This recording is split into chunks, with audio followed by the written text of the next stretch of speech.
And hello, everyone. Today we're going to be looking at a review of the book The Underground Man, which was written by Dostoevsky in 1864. And I'm going to try to make this brief. I don't do this very often. This is my first time doing a book review, and I hope that you do enjoy it. And I just wanted to share this book with you. Um, Dostoevsky is one of my favorite writers. I loved Crime and Punishment. I enjoyed The Brothers Karamazov, and I was reading this book when I decided I really need to get away from my practice reading of mostly history books because of my professional life and reading some good classic novels. And I've read fairly well read, but there were quite a few that I have read. I thought this deserves a second look, or some that I've never seen and then heard others review. And it's been wonderful. I've read quite a few books, and this was the one that I was reading in May, and I just took some notes on it and just figured I'd share my thoughts on it. So the main character in this book, and I will try to do this without a lot of spoilers, but hopefully I keep to that and also keep it to about 10 minutes. Uh, we'll see how I do on that. The main character is a civil servant who speaks to us from his crawl space in St. Petersburg in 1864, and he his space, this underground crawl space, is it's a metaphor that shows his dismal life buried from the world. St. Petersburg is going through a lot of changes at this time, and he does not necessarily like it, but he doesn't like much of anything. The book consists basically of two parts. The first being a manifesto of sorts, where he states his worldview in what's called a confession. And he presents an argumentation style that he's arguing with almost like with phantoms. And because he is a phantom, he doesn't really participate in the world. So he's arguing with himself, his phantom viewpoints. He's nihilistic. He gives these polemics that are just very nihilistic and somewhat rambling.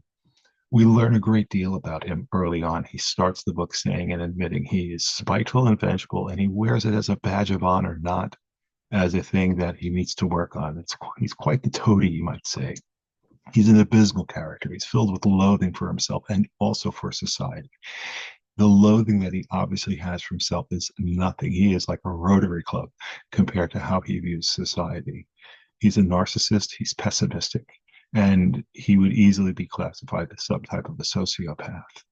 He is maniacally jealous of those on the outside who are not underground and are doers who participate in the world. He's not capable of participating in this world in any positive way. And all these traits have made him to choose his life outside the normal way, in the corner, hidden, removed from society, and bitter about it, about not being able to be a member of it and resenting those who are. Even though he scornfully derides and chides society. When I was reading this book, I just started saying to myself, my God, sometimes I think this way, the same way that this man thinks. And I really need to change how I process things, how I present myself, how I face dilemmas, how I look at outside situations, and how I interact with others. And this is the book's warning that all of us have this underground man inside of us, and it is self destructive. And it has huge existential impact upon our lives. The second part of the book is called Apropos of a Wet Snow, and it has several interactions where the underground man had gotten outside the hole prior to him just totally divorcing himself from everything. And it doesn't go very well because he is the same person, is just better at it when he's writing the first part, his manifesto. A large part of this section has his interactions with the outside world. And the first one he interacts with is an officer who is a vague officer. We don't really know who he is. He's just a junior military officer who he sees on the street and who's confident. He's a doer. He's in the military. That's part of being in the military. You have to demonstrate pride and self-assurance, and the military can teach you those things. He's successful in it, and he has that certain walk that a swagger has. I served in the cavalry and as a paratrooper, and we walked proud, and because we were doers. We were combat arms troops. We had volunteered for combat arms. We had volunteered to jump out of planes, and a large passion was our pride in our jump wings, and our chest would drum up with pride and do that because we were doers. He hates this man. And he develops all these mental schemes of how he's going to ruin this man, because the man just happens to bump into him in a haphazard manner that happens in the city street. And the underground man takes great offense at this. He devises all these revenge fantasies and he carries them on for 14 years, which is crazy. He's just thinking of all how he will get his vengeance for this bump, and he's developing these elaborate schemes, and it's ridiculous. I mean, this man is very sick. He finally does manage to kind of bump into him, and he feels this moment of sweet revenge, but the officer doesn't even take any notice of it. He's able to brush it off and just keeps going. And it has no bearing, and the underground man has no bearing on this man. And that makes him hate him even more. He does manage to find himself interacting again in society with some former schoolmates who didn't like him, and he did not like them, but he has maintained a tenuous and fragile contextual relationship with them. And he sees one of them in particular on occasion, and he just so happens that he's going to go out from his little lair underground, and he runs into one of his former schoolmates. And it's a rather uncomfortable meeting, and he finds out that there's a party going to be held for someone who's ironically also a military officer who is a doer and is being promoted and being transferred. So he has that positive action and the positive results of his actions that he's advancing. Meanwhile, the underground man is withering away in his hole. He decides he's going to tag on to it because he has the right to. He's very self-centered in this. He shows up at the party even though he's not invited, and everyone's kind of like, "What are you doing here?" And he manages just to ruin this party, and he's enjoying ruining the party. You know, he misery loves company, and he wants to make them miserable. And to the credit of the three young men, they decide we're going to have a good time. Now they do it in maybe not the best way. They decide they're going to go to a brothel and have their fun that way, which says a lot about societal mores and standing of different parts of what middle class or people who are making it feel they have a right to do. But we're not going to go too far down that rabbit hole, but I think we can all understand that. The underground man is patently not invited, but he manages to tag along, and he stays with him, and he arrives shortly after them. He needs to scrounge up money so he can participate in what the brothel offers. And he meets Liza.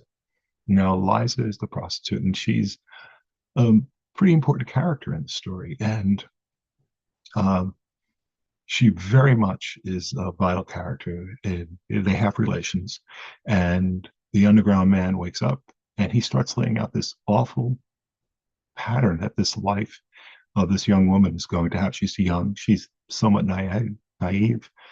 She has a naivete and hope, and the underground man will have none of that. He doesn't like naivete, and he immediately sees himself. This is someone that he can be superior to, and will recognize him as being superior because he has purchased her, giving him power. She is naive, she is young, and that gives him more power.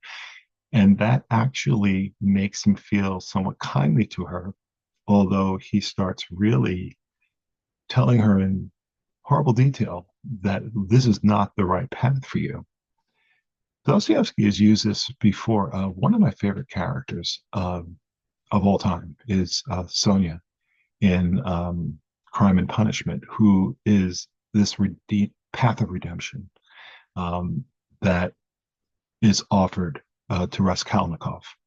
This is a play on that. It also reminds me of the story of Rahab in the Old Testament with the spies being a prostitute who offered redemption to the spies who were spying out the city prior to a battle. Redemption is a really important theme in a lot of Dostoevsky's works. And in Crime and Punishment, it's somewhat obvious. You have this person who's at the very bottom of the barrel, and Raskolnikov can easily see himself. You know, like he can treat her like a dog, very similar to the underground man does, but he responds differently to her. However, underground man is tempted. He can see something here that he sees this redemption path. This woman can be his path to redemption. It gives him a chance to protect something, to see outside himself, to be a source of good for this person who probably correctly he views her future as being horrible. And she is grateful to that idea, that the possibility of it. And when he gives her, he gives her his address, so she can see him again. Now, ostensibly, there are ulterior motives there, because now she's kind of in his debt. She's going to him, and but he can also be the redeemer of Liza, and she can be the redeemer of him, which is actually not a bad thing. I would not call that a a counterproductive relationship. It actually be a very productive relationship, and each of them have a chance to be better. It makes sense, and it's not ideal. The motivations are not great. The story of it, these are very flawed characters, obviously, but they can still path something together, which really is quite a unique difference than both of them are in right now. She has his address. She goes to it. They have relations again, and then he starts berating her afterwards. Um, and the thing is, he can no longer, he feels he can't lower himself for her, but I think he understands that he has to give something other than just the physical. It's going to require the emotional, and he can't pay that price.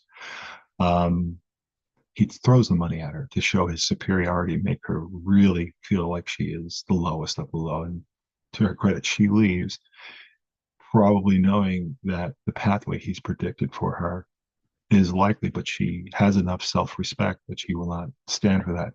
He considers following her and making a play of forgiveness, but he doesn't do, because he's not a doer. He doesn't have that capacity to do, and especially to be giving. So we're basically, he makes his confession that he's only done to an extreme the same thing that any of us would have done in his life and in this instance, but he's done it fully and not with half measures. So what's the importance of this book? Because that's how the book ends, kind of on a dismal note. This is not the make you feel good book of 1864. This is the third book, again, as I mentioned, by Dostoevsky that I've read. And again, I'm struck by his real in-depth looking at this human condition throughout, uh, along with Crime and Punishment and Brothers. I do plan on reading The Idiot and Demons. I'm looking forward to that. Um, this book is such a warning to mankind about how you're living your life and how you're facing life, and how your outward look really does have impact on your reality. There are some seminal books that I've read that I always kind of, when I read a book like this, it's somewhat existential, and I use it as kind of a base ground. And one of them is Crime and Punishment. It really had that big of an impact on me, and the idea of redemption, the idea of the meat of, of even horrible people have a right to redemption, or the redemption is still there for them. Um, Another book that really, this reminded me of two other books. One is a tract by Tolstoy, The Kingdom of God is Within You, which really is a way of facing life in a humble manner, which I found very moving. And I read it from time to time, and I really like the Russian authors, Tolstoy and Dostoevsky, and look forward to reading more of them, because I do think they have this very deep philosophical internal look, an existential look about the human psyche and the human mind, the human soul, you might say. Another book that it kind of makes me think of is kind of an odd choice that I read before both of these was St. Augustine's The City of God, which really, again, deals much more with your inner being and how you are facing life. And again, it has heavy themes of redemption, all three of these do. So contextually, Dostoevsky is giving warning against this self-centeredness, the inability to act, but also against rationalism. The underground man is carefully weighing things in every situation, and it doesn't allow him to live.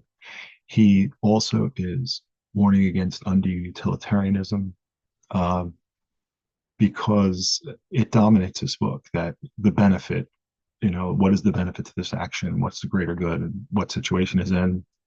This man is not capable of doing things that will create good only really for himself. Can he see anything good? And that leads him not to take risks. He's a rascal, this guy. He's just horrible, but there are large streams of truth in this book with Underground Man. He also is critical of rationalism. As he states, the only thing one can't say is that history is rational. So there's an element of absurdism in this also. But then again, these are things that Dostoevsky is warning us about, that these philosophies destroy, this idea of bucking the system and constantly weighing things but not doing anything is just no way to live life.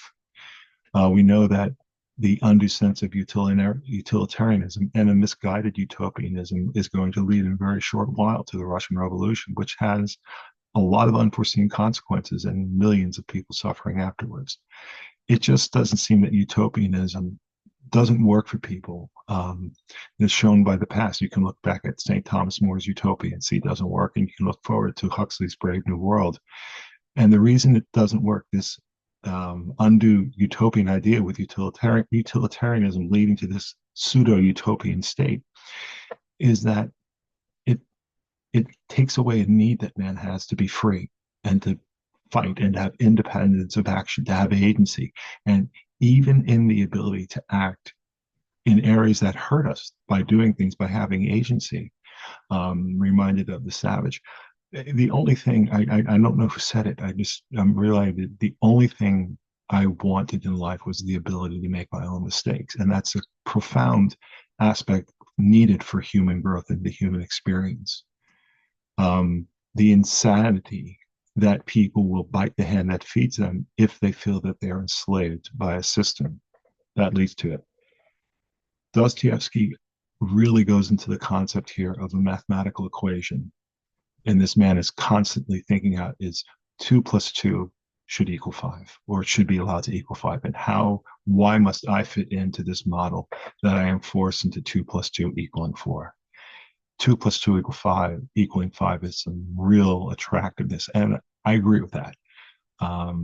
I think if you read books like this, you can be very introspective. You do think about the meaning of life. You do think about agency. But the idea is you have the balance. And the other fact is that you have to have some altruism in your life. And even if it's not purely altruistic, but the idea to engage in the fight and to take the risk and make your own mistakes and own them and be human.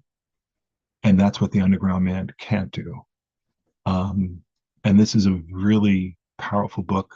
I really think this is a mirror that I was having to look at myself and say, I don't want to be this man.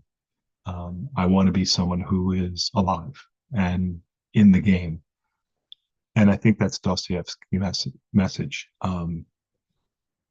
that I don't have to bite the hand that feeds me. I can go with it to a certain point and understand that no one has, Tolstoy said the only thing that we have, the only true freedom that we have really is the freedom of our thoughts and our words. But that's enough. That's enough to live life as you should. So get out from underground would be my advice. And I hope you've enjoyed this review. Thank you.